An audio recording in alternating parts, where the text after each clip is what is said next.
The morning of the day I got sick, I've been thinking. It's good to be in something from the ground floor. I came too late for that. I know. But lately, I'm getting the feeling that I came in at the end. The best is over. Many Americans, I think, feel that way. America. Am I right, guys? Welcome, my friends, to Cut to Black, a Sopranos sit down.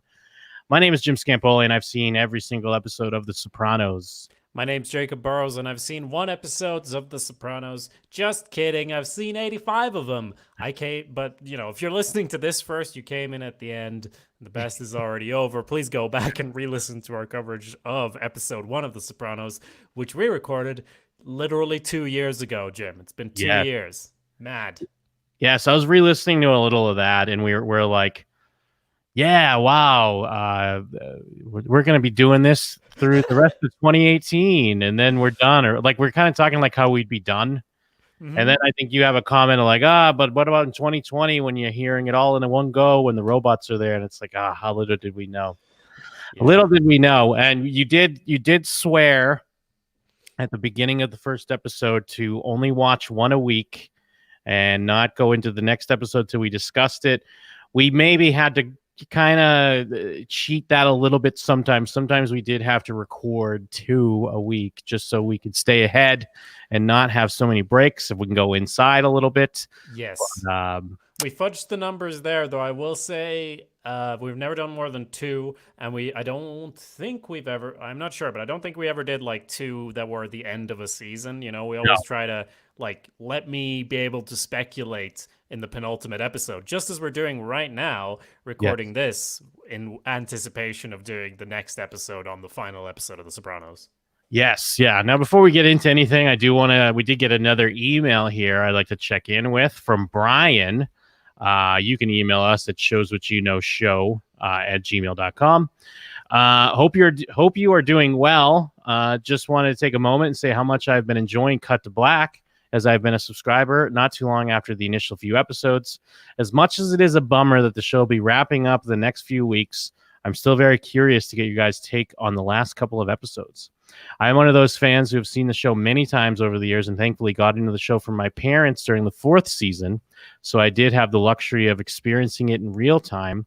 Regarding your Walk Like a Man rundown from last week, well, it was a couple weeks ago now, but the episode Walk Like a Man, I never thought of the Christopher JT scenario like that. Essentially, either way, JT was screwed. It seems like such a long time ago. This is when we're talking about him shooting JT, the screenwriter? Is this what yes. Yeah. Yes, when they were arguing, I think because I made a comment that like Christopher probably would have killed him either way. Like even if, like, say he let him speak, but then he had to spill his guts type deal, and then later on he would have been like, this guy's liability. Yeah. Quick question. I've always believed this is genuinely Jacob's first viewing.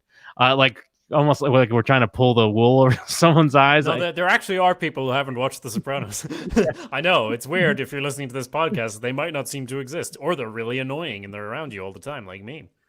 But yeah, he says, quick question. I've always believed this is genuinely Jacob's first viewing. However, has there been a major event that he was spoiled on going in, or from word of mouth knew what was eventually going to happen?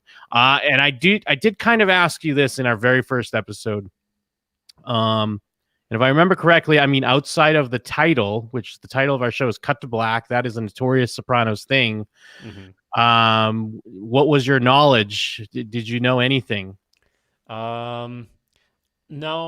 Like looking at it now, I still haven't seen the last episode. For looking at all the like big events that spring to mind, like Chris dying, like most of the big deaths, like none of those were actually spoiled for me at all, which is great. As far as the ending, I still don't know how it's going to end, so that's good. I'm pretty sure Tony's gonna die. Like, let's be real. It would make a lot of sense to kill Tony at the end of this, and it also feels like because there was so much talk about how the show cuts to black, and especially the commentary recently about, do you even see it when it happens or whatever? I'm pretty sure the situation would be back when this was airing that Tony gets killed, and it's super obvious for anyone who watches the show and pays attention that that's exactly what the show tells you happens. And then there's people online who go, oh, what? Is this character really dead? This doesn't resolve anything. It doesn't tell us what we need to know, when in fact the show probably, definitely, absolutely does that, is my guess, just understanding The Sopranos as I do, and having the foreknowledge that it will end with a cut to black. But still, I'm still just speculating there. I don't actually know. So the answer is no. I don't think anything's been majorly spoiled for me, which is great. Thanks, everyone. I agree. It's great, and I think it's been fun kind of going along the ride with you. We'll have to go back, and I know a few times at the end of seasons or maybe some important episodes where you've made different predictions, and it'd be interesting to see how those started out, just looking at Sopranos as just a standard. I don't mean that like in a bad way to standard TV shows, but just as a standard TV show, to learning how the Sopranos operates and more of their rhythm, and then how your predictions change. Because, you know, we've talked to many at length about the anticlimaxes of the Sopranos and the way David Chase kind of likes to go different routes with things in relation to what you'd expect. Yep. But yeah, let me see. Does he have anything else here? Keep up the good work, guys. And hopefully when you finish up the series, we'll still have some more Sopranos discussions coming here and there. Maybe a listener Q&A. Talk about your favorite episodes, season, characters, moments, etc. Take care. That's Brian from PA. So yeah, thank you so much for that email. And yeah, as he said, if you want to send over any questions, comments, reactions, since we are coming up at the end, we can open it up more and discuss basically anything that we watch, all of it in general, kind of look at it as a whole. I'm not even going to be a dead weight tying you down anymore, Jim. You're going to be able to say whatever you think for once. Yes, yeah. And yeah, I think we'll definitely try to have a few more things pop into the feed. Like, I just personally am going to rewatch The Sopranos, and we're obviously not, I mentioned it before, I'm sure, but like, it would make sense for you and me to check back in and maybe talk about season 1 as a whole and season 2 as a whole and stuff like that, with, you know, both of us being able to talk fully about the show. So if you're interested in seeing that, please, I mean, we're still trying to get reviews. So if you haven't reviewed us on Apple Podcasts, that'd be great. And hey, I'm happy to keep talking about The Sopranos for as long as people want to listen, because I don't know.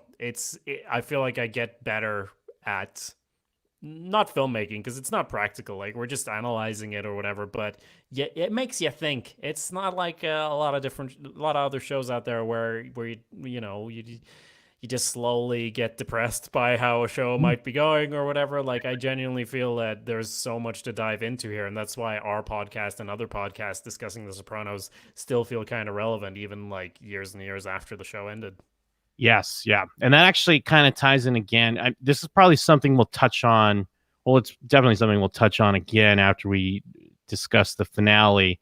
Because one of the other questions I asked when we were just discussing the pilot is, looking at a show like The Sopranos, I think I was even, because since I had, you know, like I've mentioned on the show many times, I've watched like the first 3 seasons I'd seen a bunch of times, front to back, a few times over. And then 4, not as much. And then as you get later, I'd only seen those once. And it wasn't so much, I mean, obviously I knew Sopranos was a great show, but it's hard to be like, oh, I'm going to rewatch a show. I'm just going to drop in at season 4 or drop in at season 5 or whatever. So this was like a great opportunity for me to go back and revisit it. But I think I still, even though I knew it was a great show, you still have that hesitation, because when you're introducing something to someone else. Yeah. I remember talking to you about it, and I was like, I wonder how it'll play to a new viewer in this current time of post Breaking Bad, Better Call Saul, other shows that have had anti-heroes, more of a landscape where TV, or even like Game of Thrones, where TV is like cinema now, and we talk about peak TV.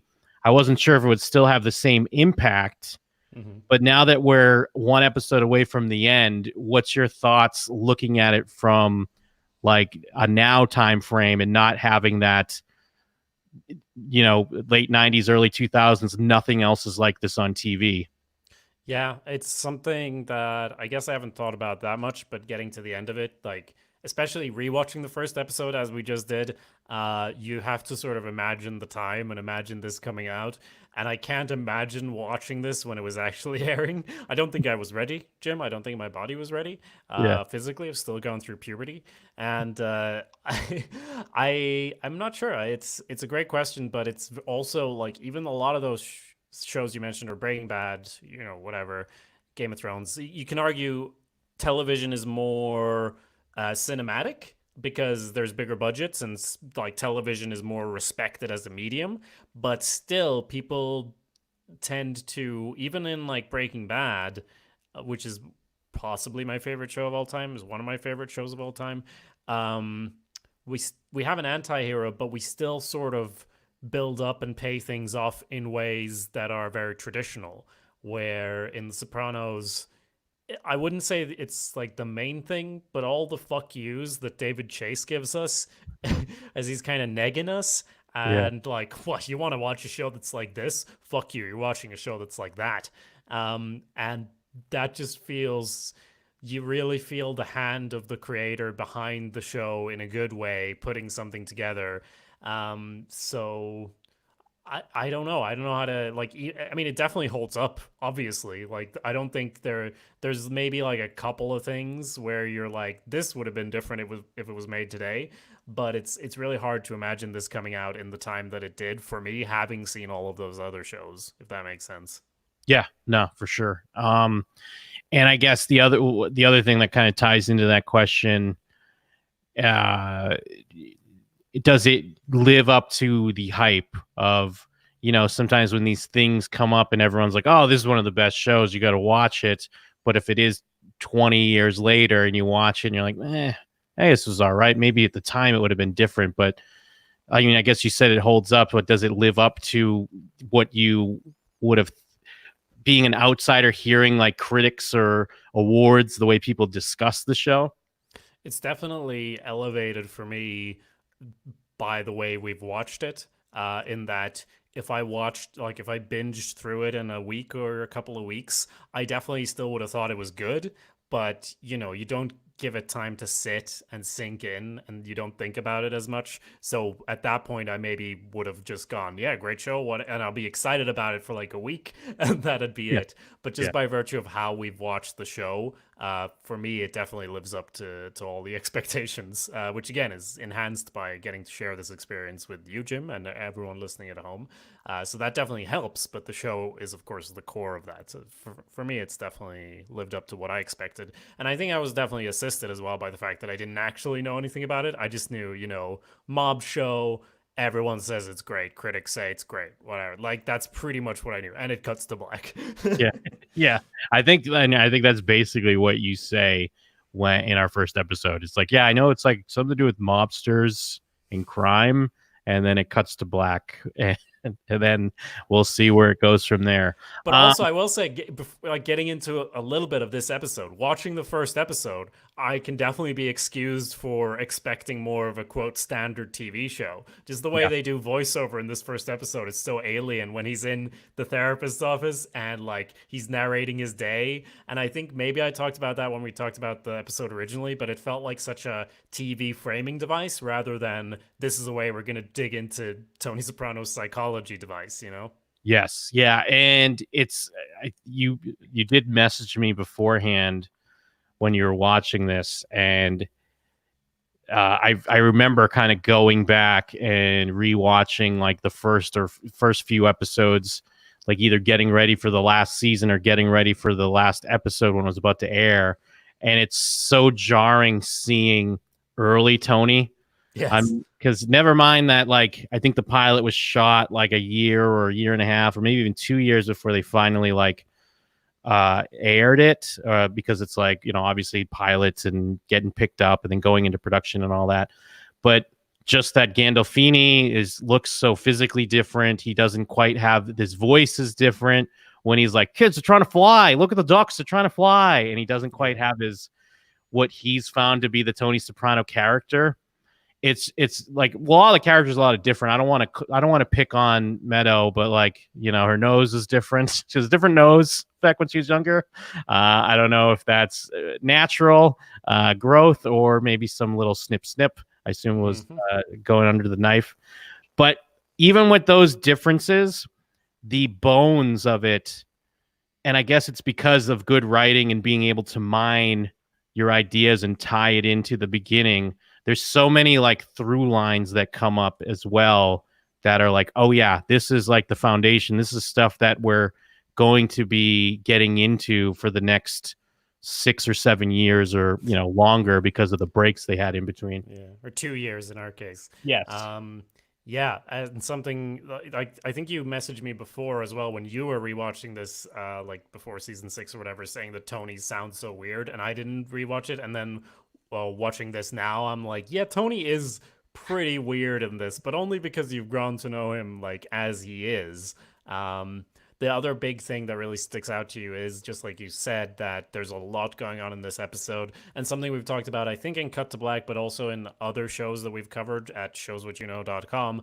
We always like to talk about pilots, and even on Blank Meets Blank, our podcast where we make up television shows, which you should all check out, by the way, we talk about the importance of a pilot and what that has to do. And this pilot is just... you can hardly believe it took them 2 years to pick it up, because there's just so much in this pilot that, looking back, you might have guessed that the stuff that happens in this episode happens across a span of 3 or 4 episodes, because in regular Sopranos later on, it probably would have taken them 3 or 4 episodes. They would spend a whole episode just about Tony and the CD player he brings to his mother. Like, that could be a whole episode. But there's like a billion things in this episode, and it establishes everything so well and has some of everything in such a great blend. Yes, yeah. Seeing Livia Soprano, I didn't realize how much I missed her. She's so great. Yeah. I mean, obviously her shadow is felt throughout the show, like even well after she's gone, and especially the way Tony, the person he becomes as we get further and further into the show. But going back to when he's first knocking on her door, and it like the little things of how she makes him wait, like because he knocks and it's just silence, and then finally you hear like, "Who's there?" And it's like, "It's me, Ma." Who is it? And her little things about driving when they predict rain, answering the phone after dark, and yeah, it's great stuff. And I've talked a bit before about how Tony becomes the worst person, and I think it's just so clear. And I was trying to figure this out. I mean, obviously, I'm not a therapist, and I don't know if this was even probably not deliberate with the way the show is, but I feel like there's something to Tony having these attacks where he passes out, and the way those level off and aren't really a thing. Yeah. In relation to how he becomes more of, I guess, they're classifying him as a sociopath. And basically the last episode we watched, the penultimate episode, where Melfi is reading about sociopaths and how they use therapy. And I don't know if it's, medical, that it's supposed to be something that becomes worse over time. But I feel like just the fact that he would have panic attacks that would cause him to pass out showed that he had maybe more, I guess maybe humanity is not the right word, but he maybe he could have been saved at some point. And as those level off, and then he becomes worse and more Livia and more of a sociopath, that's, it doesn't bother him as much, I guess.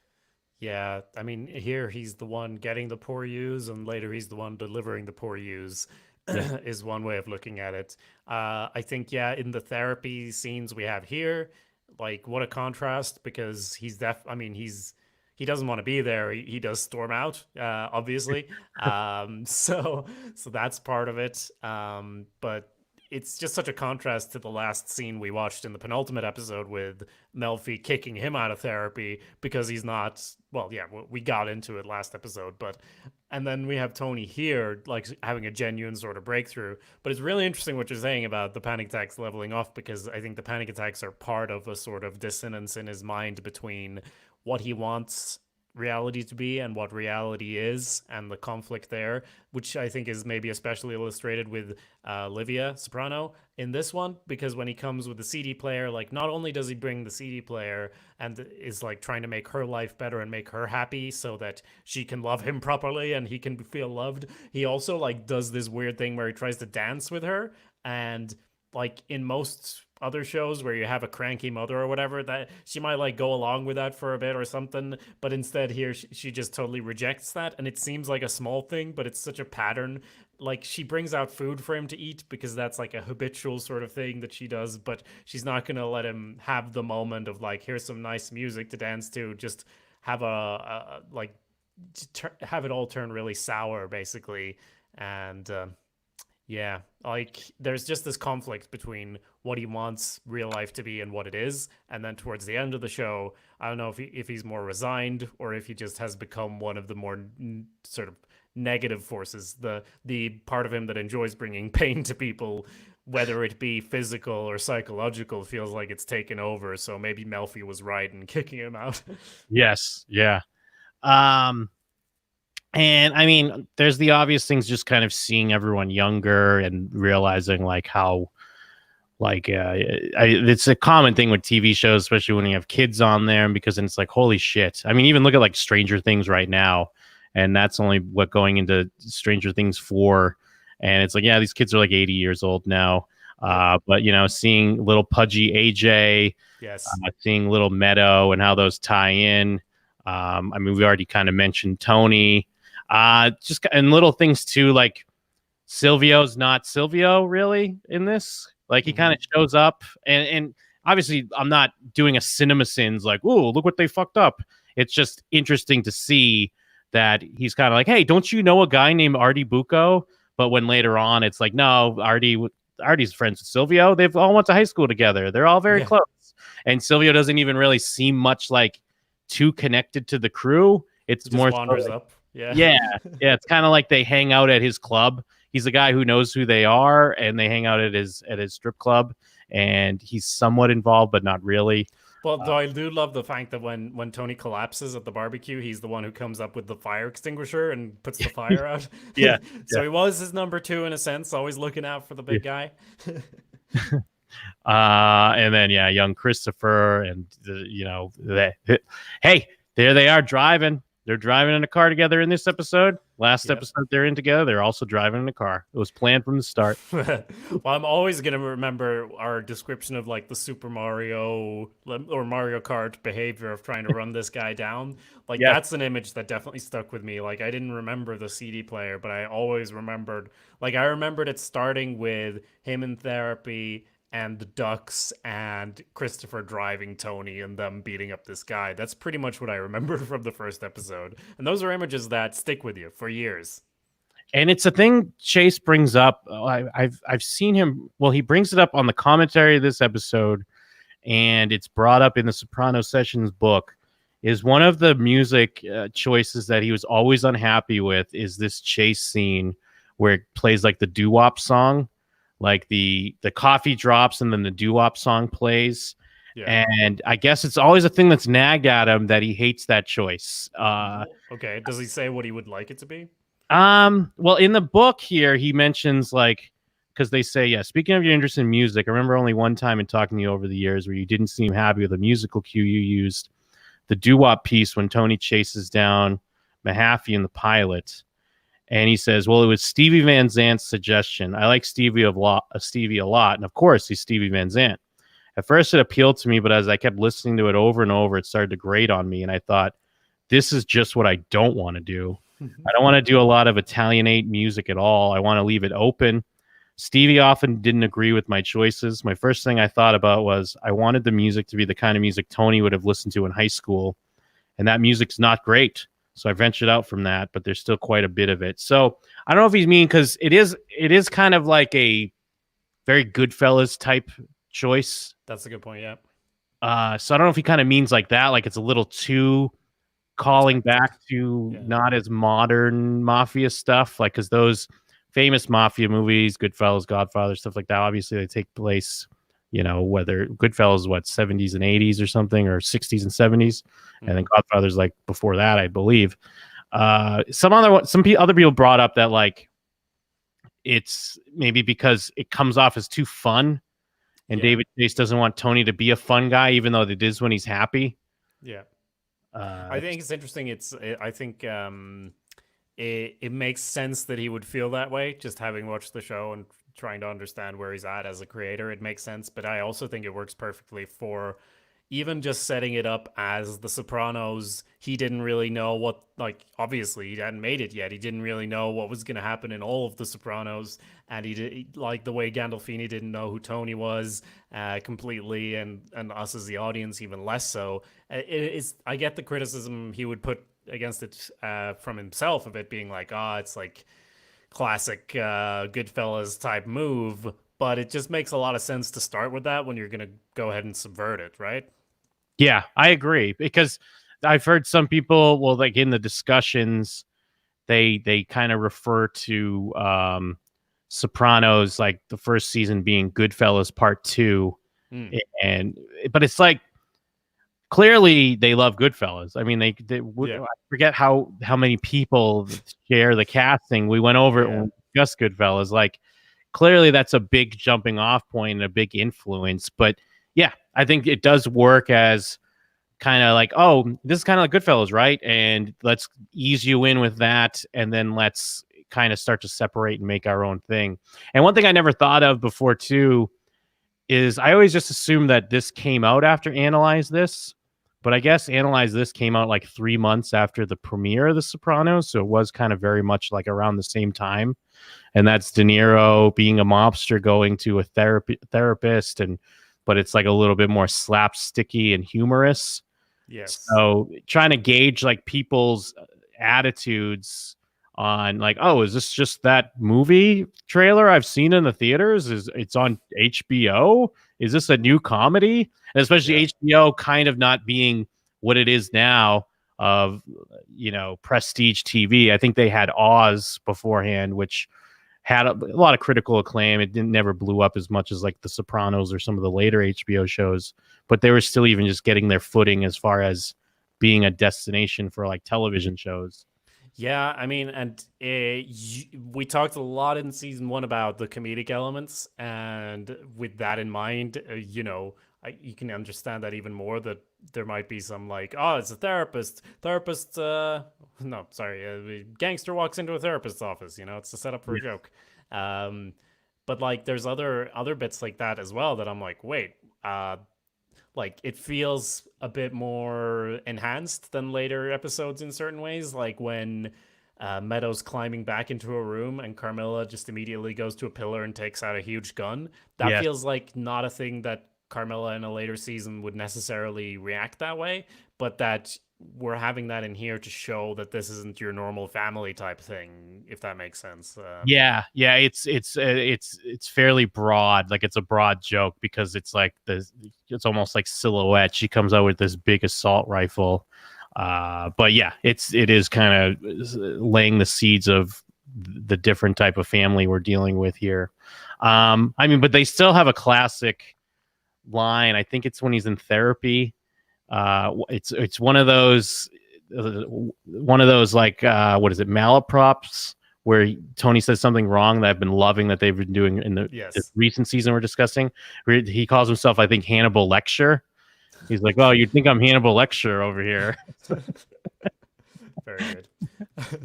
Another thing I wanted to mention as well, like about how looking back, you think this takes place over a longer period of time, like the whole thing of getting Livia into the retirement community. And I mean, obviously that's not totally settled in this episode, but they go and visit it and Tony collapses in it in the first 30 minutes of the show. I'm just like, I just remember that as a thing that spans ages and ages, and then like it goes immediately into it. So that's pretty cool.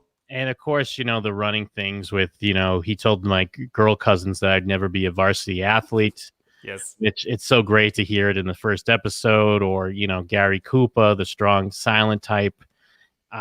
Not that I believe they had these on a board, like, and then in season 5, we'll bring up the Gary Cooper thing again. Obviously, it's just smart writing and kind of establishing your themes and things you want to explore in the beginning and then mining them properly, but it really helps it feel like such a cohesive, brilliant show. Yeah. And we get into things like after Carmilla catches Meadow, she's not allowed to go skiing or whatever. So she's upset. So she's doing what we now would consider to be the AJ thing, sitting by her computer, like looking at a really, really fake website. Like they really stepped up their fake website game by the end of the series. But this it looks super fake. But she's there, I think, in the same chair that AJ's in at some point later, like. And doing her old condescending "I don't want to go eat cake with you" thing, wearing our white gloves sort of stuff. So that's going on in this episode too. Yeah, and then we could see how I guess being a parent, especially if you have multiple kids, it's just going through them hating you in phases. Like, all right, now I'm friendly with the older one. Now I got to have the other one hate me for a little bit longer. And go ahead. As totally different, but how weird is it to see Hesh sort of threatening people for money, right? Like, he's just one of the guys now in this, but he's not really later. Yeah, because that's the guy that they run down, right? And then they're on the bridge. Yes. They're doing their HMO scam. And going back to kind of the broad jokes, although I guess it's still a joke they would maybe do now, when Pussy and Chris have the body and it's clearly not going to go in the dumpster. And they're like, the 1, 2, 3, and they just toss it into the wall. I don't even think I picked up on that because I didn't think they were ever like. I thought they were just gonna leave it there. So but now that you mention it, that sounds hilarious, and I should rewatch it a third time. But yeah, I mean, it's so fun to go back and see. Like there are things like we're talking about. There's little things there that it's like, oh, okay, they didn't quite have this in mind yet, because what Satrielli's is even called something different. It's like Centani's or something like that. But the main stuff was there from the beginning, and even though season 1 probably as a whole is very different from where we are now, it's like the bones were there, the foundation was there, and they killed it. Of course, you get to see Adriana as the hostess, although it's not Vesuvio's. So, and it's not Adriana. She was just brought back because like David Chase liked her or something, right? Yeah, am I right?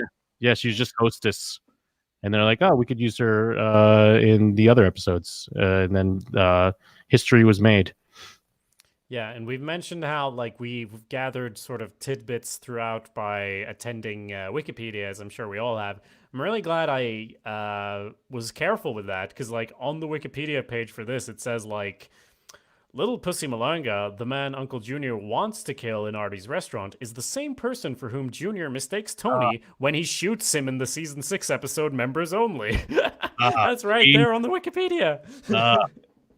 Yeah, thankfully. God damn. Yeah, because there's a whole thing on this one where, connections to future episodes. Yeah. They're just bringing up all these later episodes and how the callbacks to it. Yeah, like in season 2 episode Funhouse, Pussy's dead body gets thrown in the ocean after Tony, Silvio, and Paulie execute him for being an FBI informant, mirroring the quote about Luca Brasi sleeping with the fishes. Like, yeah, this is exactly the sort of thing that was mentioned in Brian's email. That I'm glad I did not read all of this shit. Yeah, because you can even glimpse it and go, kill Pussy, and then you're like, Yeah, you just immediately have major things spoiled. I mean, which I guess I understand why it's there, because it is an old show. They just figure like, hey, these are fun connections. Yeah, Jesus. It says so much. It's such a great scene in the episode. And another thing that I didn't think was in the pilot, like going back to what you're talking about, that some of these things, it seems like it would have been later on. Is it the church? Yes. Yeah. I totally thought that was like a few episodes later. I mean, I knew it was in the first season and they kind of call back on it with like AJ and Tony, I believe. But I totally didn't remember that it was in the pilot. Yeah. Yeah, no, exactly. And it brings up this whole running throughout thing of like, we're goddamn Italians, we're goddamn immigrants, we built this, we didn't design it, but we built it, and coming in at the end of something, and all this good stuff that just runs throughout the whole show. And it's all right here in the first episode. It's not the first season, it's the first episode. Yeah. Yeah, and I like to feel like when there's that moment where it kind of sinks in with Meadow, that's like the seeds of how Meadow is a contrarian to her family, but then when it comes up amongst outsiders, she kind of toes the family line and goes with the family story. I feel like we're seeing the beginning of that right there. And I guess for Silvio being somewhat of an outsider, he is the one that's sets the bomb in Artie's restaurant. So. Yeah, I mean, I was gonna say as well, because one of these connections to future episodes on Wikipedia is when Tony's suspecting Ralph of having torched Pyomai's stable. If I'd read that, man, that's the biggest spoiler ever. That Pyomai's gonna die. I would have been fucking so like I joke, but genuinely, when the horse was coming up, you were like, "Oh, wow, that horse, hey?" And I was like, what? Yeah, I guess there's a horse. Yeah, because I remember the name. I remember there was such a background thing, and I was like, "Oh yeah, we see Pyomai." I was like, "Oh shit!" Like even then, I was worried. I was like, "Oh fuck, I don't want to give too much away. That Pyomai is important." It says that Tony asks Ralph if he's heard from Corky Iannucci lately, an expert arsonist who was responsible for setting Artie Bucco's restaurant on fire. But yeah, I just remember seeing Silvio there as well, to be honest. Yeah. So I mean, obviously we don't need to go through all the beats. We're just kind of talking about the pilot in general in relation to coming up on the end. I do want to mention though another thing totally in line with everything we're talking about. Christopher in this episode talking about selling his story to Hollywood. Like that is so early for that. Like that's his whole character and that's what he did. Like he just continued on that path of like being torn between these two worlds, neither of which he's very good at. Yeah, and plus like such a and maybe it's because it's happened a few like so many times throughout. Like I remember that other episode where it kind of ends with Chris sitting out front of Tony's and he has to decide on like what he wants to do, if he wants to be a part of this life or just be gone. Yeah. So it does blend in a little bit. So again, I wasn't sure if it was this early, but yeah, all the groundwork is there. Yeah, and of course Junior for sort of setting up the big season arc of him saying something maybe has to be done about Tony. Big thing as well. And I mean, we always talk about the Ducks. The Ducks are fucking in the first episode, but I mean, if there's one, like the most memorable thing from the pilot, I would say is the Ducks, because it just comes up so much, and it's like, it's kind of the payoff towards the end of the episode, because Tony's there describing a dream that's something silly and stupid, and they turn that into like an actual like going into the psychology of him, which is a lot more exciting than just using those scenes to frame the rest of the show with him doing voiceover. But it is so memorable, and the ending shot as well is extremely memorable of how everyone walks in and the camera just moves over to sit on the pool, and it feels like something that's just come back again and again as well. Even though they don't talk about it, the show kind of makes you think of it regularly, even to the penultimate episode there when they're draining the pool after AJ's tried to kill himself in it. Yes. Yeah, just the way it's there enough, and like they don't have to directly address it, just kind of some of the shots, and even how, I mean, we've mentioned it a few times, when you saw AJ look at the pool, you're like, oh, cool, yeah, the pool again, that's always been around. But it was the setup for the, big suicide attempt. Yeah. So yeah, it's always, because there are a lot, I'm not saying that every great show needs to have a great pilot, because there are a lot of shows that have kind of a whatever pilot to even a whatever first season, because I'm sure you've heard it in relation to other shows when people are like, okay, yeah, I mean, the famous one that keeps popping in my head is Buffy the Vampire Slayer, even though season one's not that bad, but it's more like you got to get past some of the, like, the effects are always cheesy, but they're even more cheesier because they had less money in the first season and they're still finding their footing. But with something like The Sopranos, even though that is true, like it's not like season one, in my opinion, isn't as strong in comparison to other seasons, but it's interesting to go back and see that it is like almost just as good, and it's kind of all there. Yeah. And it just means that they're already making a great show, but then as they start to find their footing, they're making like an excellent show. as it goes on. They just keep building off of it and getting better and more confident. I think we talked a bit about, I forget which season. I mean, I guess almost every season premiere seems to exude more confidence each time, Yeah. where they're kind of going into more things and like it's almost like a swagger to it. And I think to cut in there, like the fact that they made a really great show in season 1, they could have continued and sort of made another great season, and sort of kept doing more traditional stuff. And that's kind of when they started going, nah, we want to expand this. We want to do something that is actually different and not focus on the things you think we would focus on. And I think that confidence you mentioned that certain, like the season premieres have in this show, I feel like a lot of shows these days, they don't do the thing where they make the great first season. They just come in with that 100% confidence, and they act like they're making a fantastic show, and then they manage to fool some people, and you're kind of going like, it's good, right? They had like good stuff, but it's actually, they just get by on that swagger. And The Sopranos did it right, where they're sort of building the confidence as they go. I can think of several shows like Westworld and Mr. Robot, for example, that start out with all of this swagger, but are they able to deliver, and are they able to build on it, or is it all just empty air? In The Sopranos, it was never empty air. Yeah, no, I think that kind of sums it up perfectly. Absolutely. Yeah.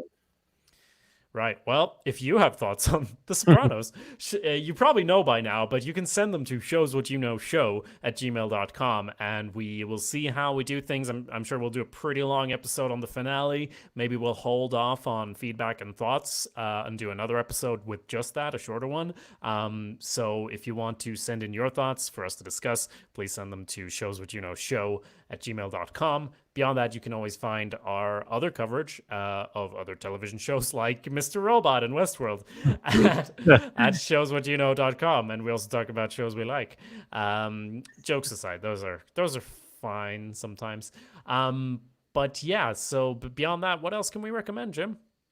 Well, I mean, of course, you can find more of me at jimandthem.com. You can find more of Jacob at awesomepedia.org.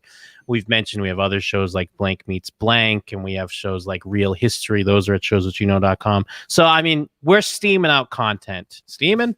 I don't know. We're pushing out content. No, I stick with it. We're steaming out content. It's coming out our very ears. We're still warm from all the Sopranos energy, and Cut to Black is coming to an end. I mean, let's face it, we're gonna keep doing some episodes, but guess what? Me and Jim have been doing podcasts for a lot longer before this, and we will keep doing it as well. Check out all of those email addresses. Jesus, I've been doing podcasts for years. I had to know the difference between an email address and a website. Check out jimandthem.com and awesomepedia.org as well. And please do leave a review on Apple Podcasts, etc. You know it all by now if you've listened through. Jesus Christ, You know it all. I just have one last thing, though, that you probably haven't heard before. Wait, what's that? Cut to Black.